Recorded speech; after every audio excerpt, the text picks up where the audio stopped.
7 million means that they're not just going after criminals. Well, they're going after people who are in the country illegally, right? Yeah, I know, but I'm saying the criminals. This is a much bigger universe. Doesn't that make you a criminal? No, it doesn't. To come across the border illegally? Coming into the country illegally is a civil offense. It's not a criminal offense. Okay, if you come into the country illegally, here's the message. We're going to find you and send you back. I mean, I'm sorry, that's the way it is. And I think the government should pull all the levers at its disposal to find people and pull this off. It's what the American people asked Donald Trump to do. Yes, they should be deporting violent people. Yes, they should be deporting people who committed violent acts before they came here. But at some juncture, if you're going to allow any illegal immigration at all, the message then goes out. Just get here. It'll probably work out for you. That was the last administration. This is a different one. Our boys, Scott Jennings and Shermichael Singleton, were on fire today. I got a few clips to share with you. As usual, the timestamps are in the video. And I don't know if it's me. You guys let me know in the comment section. But was Abby Phillips extra interrupting today? It felt like every second word somebody was saying when I was watching this originally that she was cutting them off to try to get her point in. Absolutely ludicrous. Let's go. I think the president has to have broad authority to remove people who are in the country illegally. With that said, even if we were to have discussions about removing only violent perpetrators from wherever they came from, sending them back home, and said, look, we're going to have a different process for people who did break the law. You got to pay a fine. I remember Democrats once upon a time, even Hillary Clinton, saying, like, hey, if you're here illegally, you got to pay a pretty steep fine. The only way you're going to know who these people are to be able to assess that fine is by knowing what their tax information is. So I'm not necessarily against this. I don't think that's the only way, though. But I'm saying if we were to get to a point where that was a part of the conversation, you do need to know where these people are. You need to know who they are. I'm not against this. I don't think. But are you suggesting that it's okay to force a downturn for that reason? You know what I'm saying? I'm just because people are still going to lose money. They're still going to lose jobs. They're still going to lose their livelihoods. Even when a year from now the market goes back up. You know what? Why didn't we ask any of these questions for 20 years when millions of Americans were losing their jobs all across the country? No, nobody cared to think, well, what about these families? What about the downturn and the impacts on them and generations to come? We didn't say anything. I think that now all of a sudden we're bloviating here, pretending as if this is the worst thing that has ever happened in the history of American finances. That's an important political argument. You've advised practically every Republican nominee and precedent in my lifetime here, and you've always been a free trader and anti-tariff. So, you know, I hear you kind of like trying to navigate not condemning this, but like so many other Republicans, including people like Marco Rubio and others in the Senate and in Congress, who are now bending themselves into pretzel shapes. I mean, it's like this sudden change that's a little hard for me to understand. Yeah. I also look. This week, I think, has been a disaster, and part of it is because they based, well, the messaging has been bad. Right. It's been all over the place, and there's been a lot of conflict within the administration, but also the policy is bad. And what the math they based it on, according to mathematicians who have looked at the formula that they printed out on a big poster and put out, is wrong. They've imposed tariffs on penguins. They haven't imposed tariffs on Russia. I mean, it has made absolutely no sense. And when you hear people who loved Donald Trump, supported Donald Trump, gave him money, people like Ken Langone, Home Depot, people like Bill Ackman, people who have gone, gotten into fights for months. Can we correct the Russian thing? Because Scott, we're not trading with Russia. They have sanctions. We do $3.5 billion in we have sanctions on Russia. Yeah, but I know North Korea. The number is not zero what we do with Russia. The number is zero on the island with the penguins. Yeah, we trade more with Russia than we do with Herd and McDonald's. Isn't the issue with the islands is that China can use those small countries as a possible the island doesn't have any humans on it. Also, these penguins, they dress like elitists. They had it coming. I just want to point out. I mean, I don't think there's reasons they were on there. I'm just saying. Well, I think the Russian thing's been overstated. I don't think that you throw zero tariffs on Russia and then massive tariffs on other countries that are basically doing almost no trade with the United States. I think that there is something to what you say. I don't think this has been handled that well, and you're right. The markets have reacted pretty ferociously against this. But I will say this. And the math has been erroneous. The mathematical formula. Scott made an important point just a few minutes ago. This is the new Republican Party, whether you like it or not. I mean, Trump won because he won blue-collar union voters, and he and the Republicans view that as the base of the party now. And it's different. It's different than when Reagan won, where it was mostly wealthy people. Now the wealthy people vote Democratic, and middle-class people are generally voting Republican. And so this is a policy position that's actually fairly popular with Americans. You're right. I'm a free trader. Which part, Scott? The fact that I'm sorry, Steve. Which part do you think is popular? Because I don't think that's true. Well, let me just say this. Even though Trump knows I'm a free trade guy, and he knows that I oftentimes oppose these policies, he still calls on me. He likes to get different opinions from different people. And in the end of the day, I'm going to predict this has been a rough period, no question. But Trump is a winner. He's a master negotiator. I think at the end of the day, you're going to have these countries calling him up on the phone one by one and making a deal with them. It's going to be good for what's going to happen to the U.S. economy in the meantime, Shermichael? Stephen made the point talking about working class voters, and now the Republican Party is more multiracial and working class compared to years before. And when you look at it from the perspective of people in the Rust Belt, what have they seen since the early 90s as a result of free trade? 5 million jobs over 2 decades eliminated. 90 good-paying manufacturing jobs, by the way. 90,000 factories closed. That's an estimate. Then you move forward to the early 2000s, increased imports with China, known as the China shock. You're aware of this, Stephen. You've written about it. That also eliminated 2 million additional jobs. So you're talking about over 2.5 decades, about 7 to 10 million jobs eliminated, good-paying jobs for blue-collar people. They completely feel ignored. They completely feel forgotten. And so Donald Trump focusing on trying to level set, to your point, and bring back some level of manufacturing, even if it's modernized, not going back to the 80s or 90s, I think is a good thing. Even if it's robots? It could potentially benefit those working class even people. if it's robots? I mean, if it's robots doing these jobs, then what's the point? Abby, chip manufacturing, you got to bring some of that back to the United States. I know, I get that. We're not at a place where machines can repair themselves when they're damaged. You need to have a skilled workforce being able to take care of those things. But do you understand my point, Shermichael, is that we are increasingly about to be in an economy where a lot of these jobs that he wants to bring back are not going to be done by humans. Maybe there will be one or two overseeing the robots, but they've acknowledged that. Bessent and Howard Lutnick have both said that over the last few days. Automation, AI, robots are going to replace most humans in those jobs. So what is the formula for manufacturing renaissance in that scenario? Sure. That's a global issue. That's not just an issue that the United States singularly has to face. And I would say at some point we probably need to start preparing our workforce to be prepared for a modernized world. We haven't done that in 2 or 3 decades. I guess the question is, how does conversations about returning some jobs to people while we still can, I think is a positive thing. I think that's fine. But what that obviates, what we're not talking about is the incredible pain that is going to be felt precisely by the blue-collar people, right, who are going to go to the grocery store, because we're focusing on the markets and we're focusing on Stephen Portnoy having lost $20 million and the billions of dollars that Jeff Bezos has lost and Elon Musk and all of that. The thing is, these rich people can say don't panic and don't sell because they've got more millions that they can live off. But the person who's going to go buy the car, or the person who's buying clothing from China, or the person who's going to the grocery store and buying the bananas from Ecuador and the avocados from Mexico and the limes from Mexico, they're going to see that price increase tomorrow. Isn't it the opposite though? Let me just play. Hang on a second. Let me. Do you understand that there are people in this country who cannot endure short-term pain? Of course, but you know what? Let me just go through a couple points. In 1987, we talked about the S&P falling 10%. We've only seen this 4 times.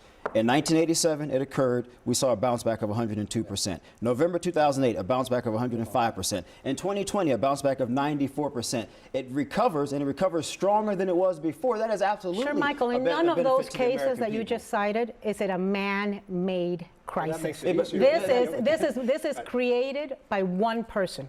Donald Trump. This isn't COVID. This isn't a financial bubble. This is all manufactured, created, drummed up by this insane man who is our president. And yes, for one, anybody defending coming into a country illegally, you're a traitor to your country. I don't care what the country is. Okay, we need to be a little bit more like Poland in that. You try to cross the border, we can shoot at you when you try to come in illegally. This is unbelievable attitude to have, that it's just okay to come into the country and then you just get to stay and then we have to have due process.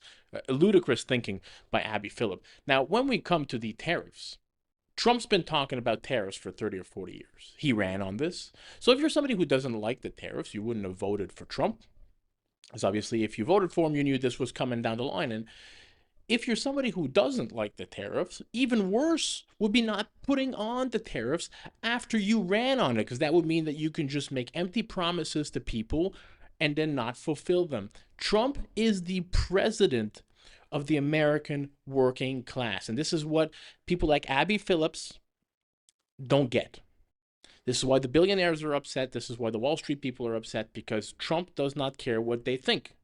He is doing it to restore the American working class, the labor class of America. Now, I'm not saying that the capital class of America, that the top 10% is not important. They're both equally important.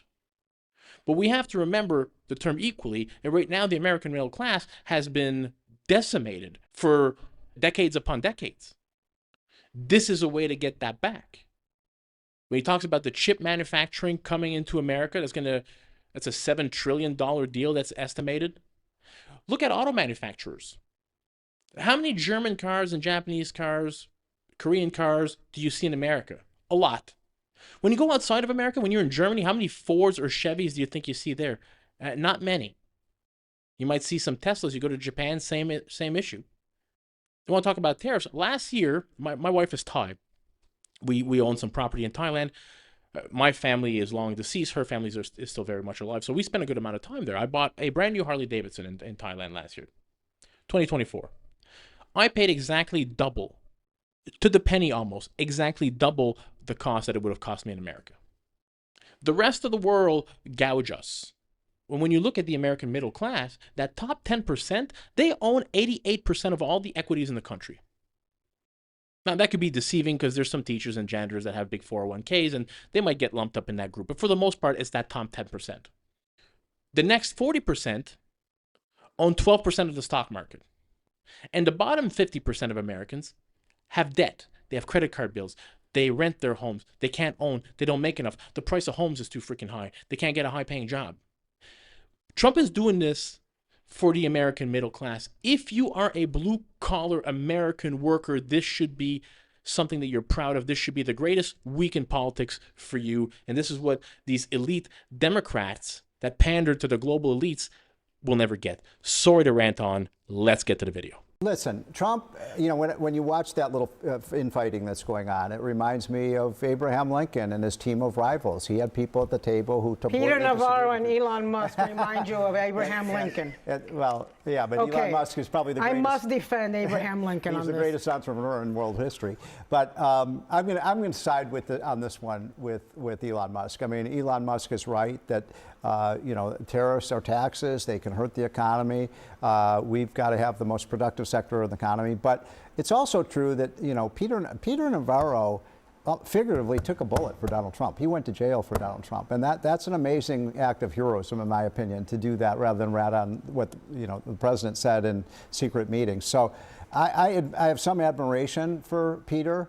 And I think it's just perfectly fine that you have this infighting going on, and Trump ultimately will make the decision. I didn't like that he was denigrating what is actually a really good American manufacturing success story. Exactly. The original insult was that Teslas are made of all these foreign components. In fact, Teslas are the most American-made car. We have the chart, I mean, to prove your point. I mean, yes. They rank basically... at the top on all these different metrics for domestic manufacturing, but Elon is still concerned about the tariffs. So the administration is always talking about, hey, we got to make more stuff here. Let's make things in America. Let's have American-made, cars. Well, Elon is actually doing it, and then your guy goes out, Navarro, and craps all over him and lies about the fact that he's actually making cars in America. And he's making EVs, and all the liberals. If I were starting a business, I'm calling Elon. But what does it say to you that Elon Musk stands to benefit comparatively to his competitors, because he does make his cars here by and large, and he still thinks this is a stupid policy. I mean, look, I think Elon is right to be concerned about supply chain disruptions. And there have been a lot of people, even on the right, that have begged the president to be more strategic in his targeting of tariffs, maybe focusing on key imports, or maybe having a greater focus on China in particular compared to the EU or some of our friendlier friends across the globe. And so in that regard, I think Elon is right. I get Navarro's points. I've watched a lot of his interviews on Fox News talking about how he really wants to focus on taking care of blue-collar workers. I don't think you're going to find anybody who would disagree with that, but I do think we have to be careful with how long this pain lasts, because something you said, Anna, we certainly don't want 8 months, 9 months down the line, we're already in a fragile economic condition. What would that toll be on working class people? Probably not great. So I would probably side on the behest of Elon Musk if I were President Trump. Okay, so Peter Navarro was loyal to Donald Trump. Okay, then send him as an ambassador to Lesotho, maybe to the herd at McDonald Islands to go be with the penguins. That would be a great place for him to go. Look, I think the only person that can get away with this kind of infighting, public infighting like this, is Elon Musk. I can't imagine Donald Trump and the White House being okay with Pete Hegseth and Marco Rubio lobbying insults the way that these two have been doing all day. And it contributes to the lack of consumer confidence. It contributes to the confusion. It contributes to the conflicting messaging. But at the end of the day, Peter Navarro is espousing the positions that Donald Trump holds. Donald Trump has been talking about tariffs for 30 plus years. And so in a way, it's almost Elon Musk insulting Peter Navarro, because he can't insult, that's a very good point. Dumber than a bag of bricks. The other person, Sheila, and then apologize to the bricks, who is getting caught in some of the crosshairs here is Howard Lutnick. He's been out everywhere, also defending the president. But according to the reporting in Politico, it's an exasperation compounded by recent television appearances. This is what's happening in the White House. They say that that suggests a lack of understanding even of the basics of how tariffs and the economy work. He's also made multiple points that have gotten in front of the president on announcements contradicting his messaging. So Lutnick is now also at the center of this tension. I think these little schoolyard fights give us insight into why the Trump administration, and particularly this tariff rollout, has been so dysfunctional, because he has these very different factions advising him, and they're completely at odds with one another. You have Elon Musk and the techno-capitalists who have this, free trade fantasy, small government, and then you have Navarro, who's a protectionist and has this almost medieval view of a global economy. And those are the two messages being fed into the president, and that's why we are seeing this whipsaw. The one name we haven't even mentioned at the table is the best spokesman for the administration, Bessent, the Treasury Secretary. I don't know that everybody would agree with you on that. He had an incredibly rough Friday, especially on this tariff issue. I think the White House has put a lot of stock in Bessent, and I think when he talks, the markets listen. And I think the next order of business here is not just to say 70 people called, it's to say, who are they? And we're going to go ahead and make an announcement about progress with one of them. Pick one. But I think that's what everybody is. I mean, Scott Bessent's job would be a lot easier if he wasn't then contradicted several hours later by the White House. The White House literally went out and contradicted him 6 hours after he spoke. Everybody's nervous about the stock market right now, and I just want to say one positive thing on the way out. When Donald Trump was president for 4 years, we had a booming stock market. The NASDAQ was up 150%. The S&P 500 was up 75%, and the Dow was up 60%. What I'm saying is, this guy knows what he's doing. He knows financial markets. It is going to come back. He had a very different team around him. Well, that's true. Term one. He had a very, but he did it once. He'll do it again. Yeah, we should have never let China into the NAFTA, into the World Trade Organization. Clinton did that. I'm a big free trade guy. Don't get me wrong. Unlimited, unfettered free trade make the 10% of Americans do very, very well. And I'm part of that evil 10%. Okay, we were talking about the social economic ladder here. But it decimated middle-class America, which is a horrible thing, because you need both. If you were only involved in work that utilized your brain, or any work that didn't utilize your body or your hands, free trade traditionally was a great source of income for you, and you did very, very well. But we've moved all our manufacturing to places like China, and to the Middle East, and to Mexico. So that the idea was that the third world can make all our products and we would become wealthier because we would save money. Now, we found out during COVID that might not be a great idea to have China, the people that gave us the freaking virus, make all our protective gear. We need to bring this stuff back to America. And this is what these tariffs are going to do. This is what Trump's doing. And I don't get why people don't see that this is all negotiations. I bet you in 18 months from now, maybe even in 2 months from now, this is all a nothing burger and the deals have been done. I hope you enjoyed the video. If you did, smash that thumbs up button for your boy. Consider subscribing to the channel. Help it grow. And I'll catch you all in the next video. Peace out, everybody.